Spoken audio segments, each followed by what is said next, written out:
यो वाक्य हेरौं म तिमीसँग कहिल्यै बोल्ने छैन I will never talk to you I will never talk to you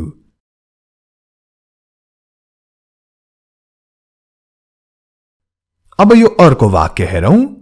अबदेखि म तिमीसँग कहिल्यै बोल्ने छैन I will never talk to you from now on I will never talk to you from now on From now on को अर्थ हुन्छ अबदेखि र आजको भिडियोमा हामी यसरी नै महत्त्वपूर्ण वाक्यहरूको अभ्यास गर्नेछौं तपाई हेरिरहनु भएको छ हाम्रो इंग्लिश गुरु युट्युब च्यानल तपाईहरुको अंग्रेजी सिक्ने ठाउँ You are watching Hamro English Guru YouTube channel your place to learn English ल आउनुहोस् पहिले never को अझै केही वाक्यहरू हेरौं म तिमी जस्ता मान्छेहरूलाई कहिल्यै भरोसा गर्दिन I never trust people like you I never trust people like you Trust भनेको भरोसा गर्नु I never trust people like you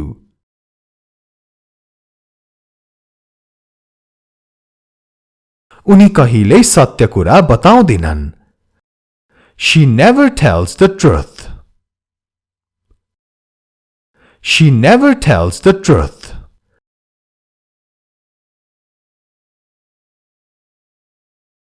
उसले कहिल्यै फुटबल खेलेको छैन He has never played football He has never played football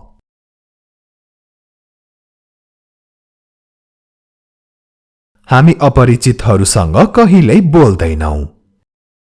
We never talk to strangers We never talk to strangers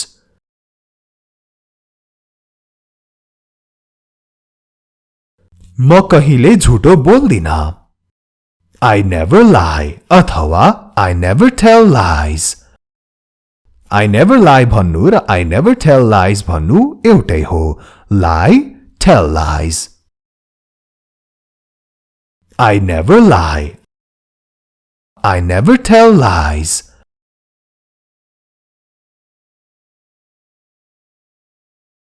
उनीहरू त्यहाँ फेरि कहिल्यै जाने छैनन् They will never go there again They will never go there again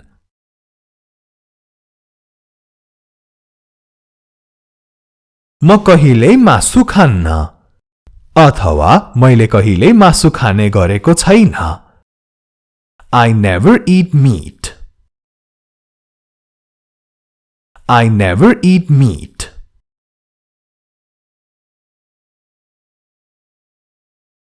उसले कहिल्यै सिक्ने छैन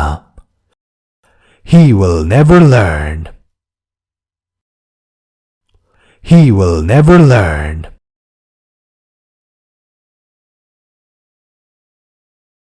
उसले कहिल्यै केही सिकेकै छैन He has never learned anything He has never learned anything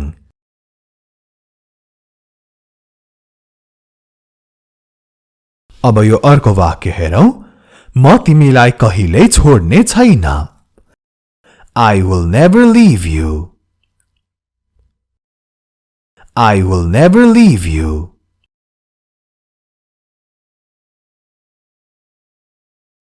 मैले उनलाई पहिले कहिल्यै देखेको छैन I have never seen her before I have never seen her before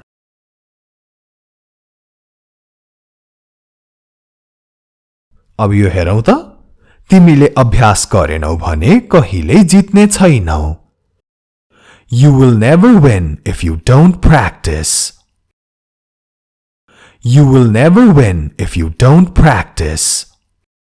Practice भनेको अभ्यास गर्नु केही कुराको You will never win if you don't practice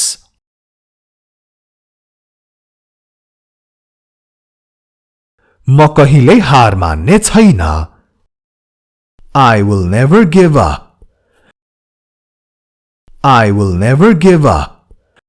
Give up भनेको हार मान्नु हो र never give up भनेको कहिल्यै हार नमान्नु I will never give up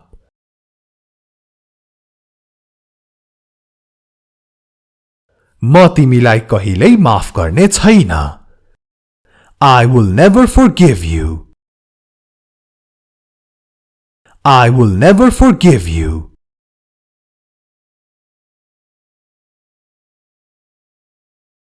म तिमीलाई कहिल्यै चोट नपुर्याउने वाचा गर्छु I promise to never hurt you I promise to never hurt you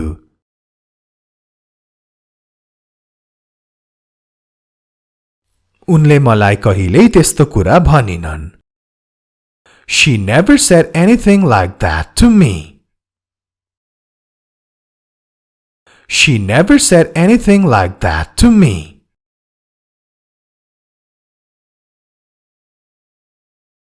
म तिमीलाई कहिल्यै बिर्सने छैन I will never forget you I will never forget you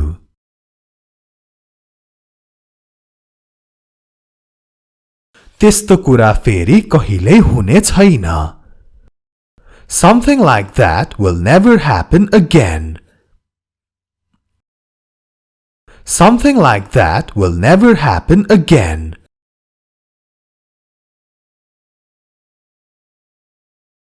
ऊ राम्रो मान्छे हो उसले तिमीलाई कहिल्यै धोका दिने छैन He is a good person he will never betray you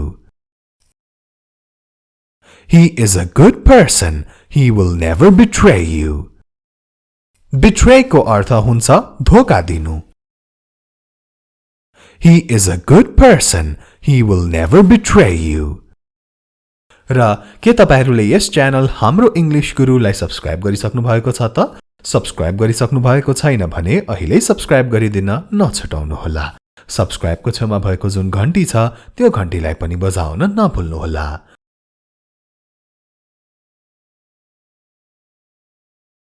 अब एकपल्ट यो हेरौं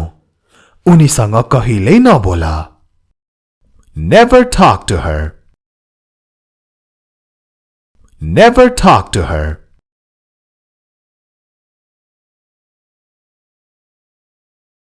कहिल्यै हार नमान Never give up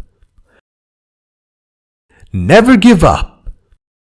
यसरी अगाडि never राखेर never do something भनेको केही कुरा कहिल्यै नगर भनेको हो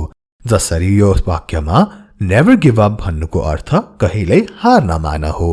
never do something यो कुरो कहिल्यै नगर अझै छर्लङ्ग पार्नको लागि केही उदाहरणहरू हेरौं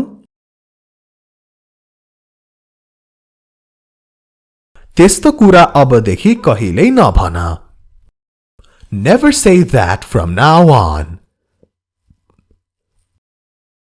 Never say that from now on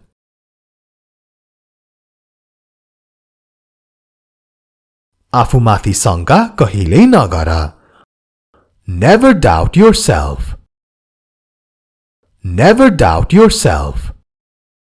D-O-U-B-T Doubt Be silent त्यसैले doubt Doubt भनेको शंका गर्नु Never doubt yourself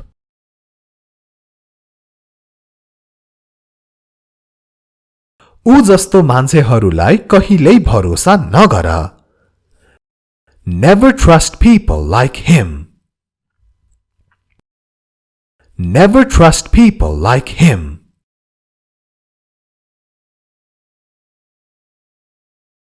झुटो कहिल्यै नबोला Never tell lies अथवा never lie Never tell lies Never lie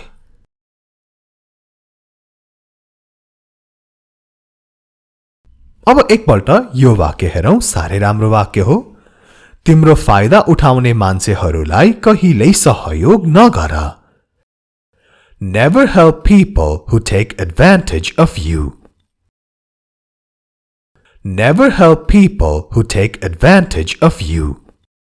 Advantage है ADVANTAGE Advantage खासमा advantage मात्र भन्नुको अर्थ चाहिँ फाइदा हो तर यहाँ take advantage of भनेको छ take advantage of भनेको कसैको फाइदा उठाउनु हो जस्तै मानौ एउटा उदाहरण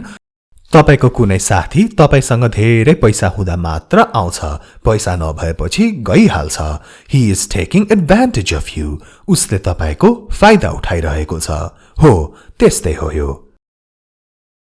Never help people who take advantage of you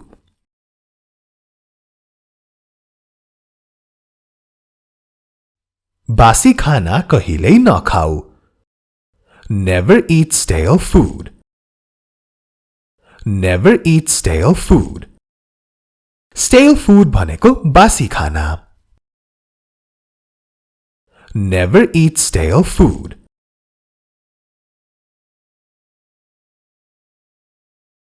कहिल्यै हार नमान कोशिश गरेको गरै गर Never give up Keep trying again and again Never give up Keep trying again and again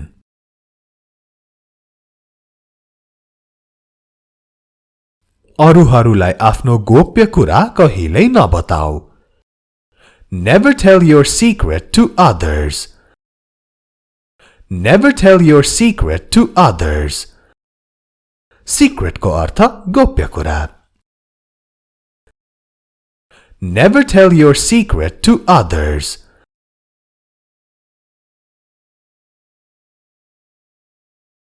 सिक्न कहिल्यै नछोड Never stop learning Never stop learning Be sure to like and share this video भिडियोलाई like र share गर्न पनि अवश्य नछुटाउनुहोला अहिलेसम्म हामीले never का वाक्यहरू हेरौं अब त्यस्तै खालको अर्को वाक्य हेरौं त यो सिक्न कहिल्यै नछोड Don't ever stop learning Don't ever stop learning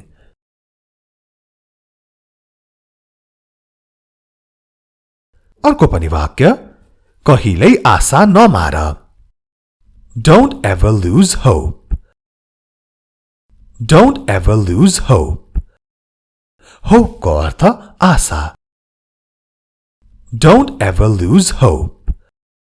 Don't ever अहिले जुन हामीले don't ever प्रयोग गर्यौं यो never do something भनेको जस्तै हो Don't ever do something र never do something एउटै एउटै हो यो कुरा कहिल्यै नगर अझै केही उदाहरणहरू हेरौं मसँग फेरि कहिल्यै झुटो नबोला Don't ever lie to me again Don't ever lie to me again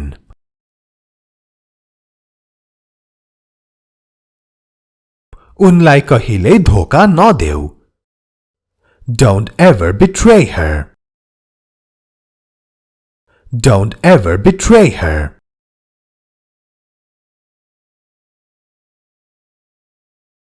आफूलाई दुखी बनाउने कुरा कहिल्यै नगर Don't ever do something that makes you unhappy Don't ever do something that makes you unhappy Unhappy को अर्थ दुखी Don't ever do something that makes you unhappy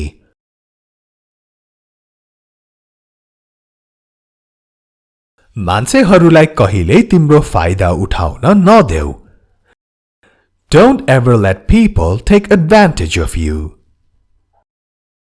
Don't ever let people take advantage of you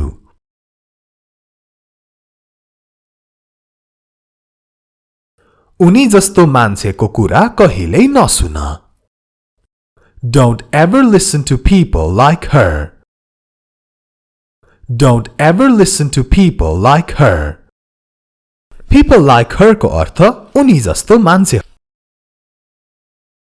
Don't ever listen to people like her.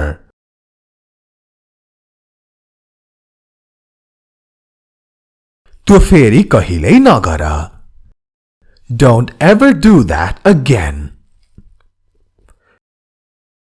Don't ever do that again.